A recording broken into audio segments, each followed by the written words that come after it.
Әл-Бақара сүресі, сиыр. Мәдиналық кезеңде түскен Бақара сүресі бүкіл Құрандағы ең ұзын сүре болып саналады. Аяттарының саны 286. Құрандағы реттік саны бойынша екінші кезекте келеді. Уахи арқылы түсудегі реттік саны 87. Сүренің толықтай түсуінің бір себебі болмаса да, бірнеше аяттарының арнайы бір түсу себептері бар. Ол аяттарға кезегі келген кезде кеңірек тоқталамыз. Жалпы мәдиналық сүрелерге тән ерекшеліктер Бақара сүресінде де бар. Себебі мәдиналық сүрелер мұсылмандардың қоғамдағы өміріне қажетті шариғат заңдарын қарастырады. Бұл қасиетті сүре ақида, сенім, ғибадат, мәмілелер, қарым-қатынастар, этика, азаматтық құқық, үйлену, ажырасу, қара жамылу тағы басқа сияқты шариғат үкімдерінің көп бөлігін ұсынады. Сүренің әл-қиссасында мүминдерге тән қасиеттердің және кәпірлер мен мұнафықтардың, екіжүзділердің сипаттары баяндалады. Шынайы бақыт пен бақытсыздықтың арасын ажырату үшін иман келтіру мен күпірліктің, екіжүзділіктің болмысын ашып көрсетеді. Бұдан кейін адамзаттың атасы Адам атаның, оған Алланың сәлемі болсын, қиссасы баяндалады. Алла тағаланың адамзатты қандай құрметке бөлегендігін көрсететін ғажайып оқиғалар баян етіледі. Ал сүренің қалған бөлігінде әт-ташрих адамзатқа парыз болған шариғат заңын қабылдау жүктеліп, оның жолдары айтылады. Сондықтан сүренің басым бөлігі Алланың заңдарын салалап, таратып, тәптіштейді.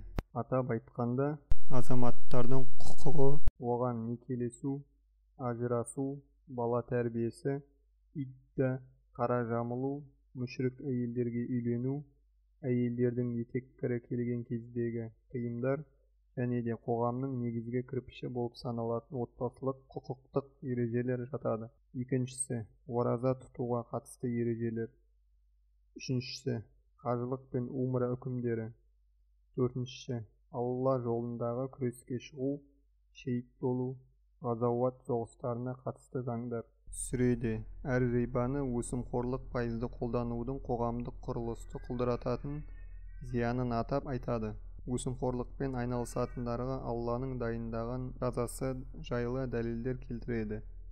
Сүренің соңына тамам үрейлі де қорқынышты қиямет күнінен сақтану қажеттігін, ол күні әрбір адам өзі істеген іс-амалының қайтарымын алатынын ескертеді. Қасиетті сүре мүминдерді тәубеге шақыру, екі дүниенің бақытын сұрап, дұға жасауға үндеумен аяқталады. Бір ғажабы, Бақара сүресі мүминдерді сипаттаумен басталып, олардың дұға жасауымен аяқталады. Бұдан біз игілікті істің басталуы мен аяқталуының әдемі, көркем үйлесімін көреміз. Бақара сүресінің аталу себептері. Бұл қасиетті сүренің Бақара сиыр деп аталуына 67-71 аяттарда баяндалғандай, Мұса Калимулла, оған Алланың сәлемі болсын, пайғамбардың заманында Бану Исраилға көрсетілген мұғжиза негіз болған. Ол оқиғаның желісі мынадай. Исраил ұрпағының бір адамы кісі қолынан қаза табады. Оны өлтірген қылмыскер табылмайды. Олар Мұса пайғамбарға жүгініп, тауып беруін үміттенеді. Сол кезде Алла уахи түсіріп, оларға бір сиырды сойып, соның бір кесек етімен мәйітті ұруды бұйырады. Сонда Алланың қалауымен мәйіт тіріліп, өзін өлтірген адамды айтып береді. Бұл оқиға Алла тағаланың өлген адамды қайта тірілтуге құдіреттілігінің айқын дәлелі. Бақара сүресінің қасиеті. Пайғамбарымыз оған Алланың салауаты мен сәлемі болсын, үйлеріңді қабірге айналдырмаңдар. Бақара сүресі оқылған үйден шайтан қашады деген еді. Муслим Термизи риуаят еткен. Муслим риуаят еткен хадисте Бақара сүресін оқыңдар. Ақиқатында оны оқуда береке, оқымай тастауда қасірет бар деген. Тағы бір хадисте Құран оқыңдар. Ақиқатты білер болсаңдар, қиямет күні ол өзін оқыған адамға шапағатшы, жақтасушы болып келеді. Ең басында Бақара және Әли Имран сүрелері болады делінген. Әл-Бақара сүресі 1 аят. мейірімді де рахымды есімімен Алланың. Алиф лам мим. Ұғымын бір Алла біледі. Тәпсірі. Алиф лам мим. Құран кәрімдегі бірнеше сүре осындай әл-муқатаға әріптерімен басталады. Олардың мағынасы Алла тағалаға ғана мәлім. Құран сүрелерінің осындай ерекше дыбыстармен басталуының өзі Құранның илахи сөз екенін мойындамаған сол замандағы арабтардың назарын тез аударды. Соның нәтижесінде олар құлақ түріп, Құран аяттарын тыңдайтын болды. Ғұлама ғалымдардың айтуынша, мұқатаға әріптер Құранның қасиеттілігін арттырып, оның мұғжиза кітап екенін түсінуге жәрдем береді. Құрандағы осы әріптермен басталған сүрелерге назар аударатын болсақ, мұқатаға әріптерінен кейінгі аяттың Құран жайында мәлімет беретінін байқаймыз. Екінші аят. Құранның тақуа жандарға тура жол көрсететін кітап екенінде ешқандай да күмән жоқ. Тәпсірі. Бұл тақуаларға тура жол көрсететін шүбәсіз кітап. Яғни бұл Құран Мұхаммед пайғамбарға, оған Алланың салауаты мен сәлемі болсын, түсірілген теңдесі жоқ қасиетті кітап. Оның Алла тағала тарапынан жіберілгеніне еш күмән жоқ. Ол тақуа мүминдерге тура жол көрсетеді. Тақуа араб тіліндегі тақиюн деген тұрлаусыз етістігінен шығады. Мағынасы сақтау, қорқу дегенді білдіреді. Бұл аятта тақуа сөзі Аллаға иман келтіргендердің, мүминдердің сипаты ретінде қолданып отыр.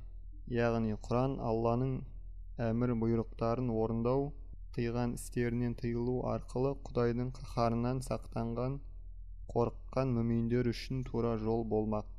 Әйгілі сахаба Абдулла ибн Аббас, Алла оған разы болсын, тақуалар ширктен, Аллаға серік қосудан сақтанып, Алла тағалаға тағат, бойсынушылық еткендер деп түсіндірген. Хасан әл-Басри тақуалыққа сіздерге харам етілген істерден сақтану және парыз етілген істерді орындау деп анықтама берген. Үшінші аят. Олар ғайыпқа сенеді, намазды толық орындайды, біз берген ризықтан жақсылықтың жолына жұмсайды. Тәпсірі. Олар ғайыпқа иман келтіреді.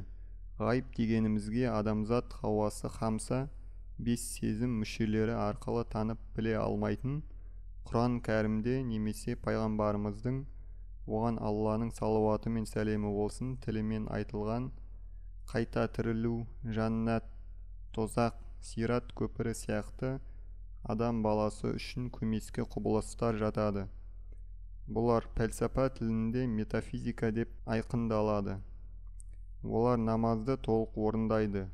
Намаздың негіздерін, шарттарын, әдептерін кемел түрде орындап, беріліп ұйып оқу.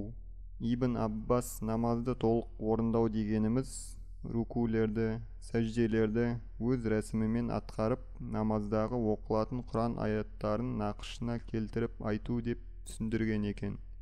Біз берген ризықты жақсылық жолына жұмсайды. Яғни Алла берген дәулет байлықты жақсылық, қайырымдылық жолдарына да сарп ету. Бұл аят зекет пен садақаны және басқа да қайырымдылық істерді де қамтиды. Бұл жөнінде Ибн Касир, Алла тағала Құран кәрімде мұсылман адамның намаз оқудан кейін өз дүние мүлкін жақсылық, қайырымды жолдарына жұмсауы міндет екенін баса айтады. Өйткені намаз пенденің мойнындағы Алланың хақысы. Ал жиған дәулетті жұмсау арқылы мұқтаж пенделерге жасалатын қайырымдылық сол кедей. Мүсәпірлердің әл-ауқатты адамдардағы ақысы. Уәжіп болған нәпақаларға қоса зекет парызын өтеу де ризықты жақсылыққа жұмсау шартына жатады. Төртінші аят. Ол тақуа жандар саған түсірілген кітапқа және саған дейінгі түсірілген кітаптарға да сенеді, ақырет күніне иланады. Бесінші аят. Олар Раббыларының нағыз тура жолындағылар. Олар бақытқа кенелушілер. Алтыншы аят. Ақиқатын айтар болсақ, кәпірлерге ескертсең де, ескертпесең де бәрібір. Олар иман келтірмейді. Тәпсірі. Кәпір сөзі куфрун сөзінің түбірінен алынған. Бас тарту, қарсы келу деген мағыналарды білдіреді. Қазақ тілінде діни терминге айналып, бірлік деген ұғымда қалыптасқан. Діни ұғымда имандылықтың антонимі ретінде қолданылады. Аллаға және Мұхаммед пайғамбарға, оған Алланың салауаты мен сәлемі болсын, сенбегендердің немесе иман келтіруден бас тартқандардың кәпірлер деп аталуы да сондықтан. 7-ші аят.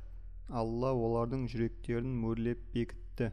Құлақтары мен көздерінің алдында перде бар, көздерін шел басқан. Ақырет күні олар үлкен азапқа ұшырайды. Тәпсірі.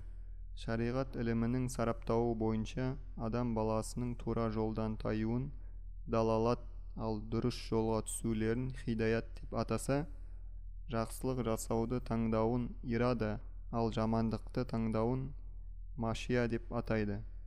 Ал адам баласы үшін Құдай қағидаларын сезіну, түсіну, пайымдау жолдарының жабылуын мөрлеу дейді. Барлық оқиға атаулы тек Алланың қалауымен ғана болмақ. Егер де біз ізгіліктің жолынан әдейі бас тартқанымыз үшін түсіну, түйсіну, сезіну мүшелеріміз ақиқатты, жақсылықты қабылдай алмайтындай күйге түсіп жазаланатын болсақ, ендеше ондай жазаны жаратқанның әділеттілігі деп қабылдағанымыз жөн. 8-ші аят. Адамдардың ішінде біз Аллаға және ақырет күніне сенеміз дейтіндер бар. Алайда олар сол сенбеген күйінде қалады. Тәпсірі. Кейбір адамдар Аллаға, оның елшісіне түсірілген шынайы шариғатқа, ақыреттегі қайта тірілуге сенетіндерін ауызша айтқанмен, шын мәнінде оған сенбейді. Сөйтіп өздерінің айтқандарына өздері иланбайды. Бәдәуилер осындай топтағы адамдар. Осы екі топтың арасында құбылып жүретін үшінші бір топ бар. Олар ауызша айтқан кезде сенеді, бірақ жүректерімен иланбайды.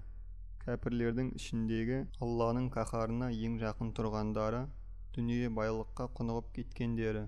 Өйткені ондайлар күпірлік жасауымен қоса адамдарды алдайды, мысқылдайды. Алайда Құран олардың жамандықтары мен надандықтарын әшкерелеп айтып беріп отыр. 9-ші аят. Ондай пақырлар Алланы және иман келтіргендерді алдағылары келеді, бірақ олар өздері алдап жүргендерін сезбейді. Тәпсірі. Екіжүзділер күпірлік жасай тұра, сырт көзге иманды болып көрініп, Алланы және мүминдерді алдағылары келеді. Бүкіл әлемде Алла Тағала үшін жасырын еш нәрсе жоқ. Алла Тағала әркімнің ішке бүгіп жасырған ойларын жақсы біледі. Сөйтіп, олар өздерінің шектеулі ақылдарымен өздеріне залал келтіріп жүргендерін де сезбейді. 10-ші аят. Ондайлардың жүректерінде дерт бар. Алла олардың сол дерттерін тек асқындыра түседі. Жалған сөйлегендерінің сазайы ауыр азап. Тәпсірі. Имансыздардың жүректерінде ақиқатқа деген күмән мен екіжүзділіктің дерті бар. Алла Тағала олардың жамандықтарының үстіне жамандық, күмәндарының үстіне күмән арттыра түсті. Иман жайында жалған сөйлеп, мазақ қылғандар үшін оларға ауыр азап бар.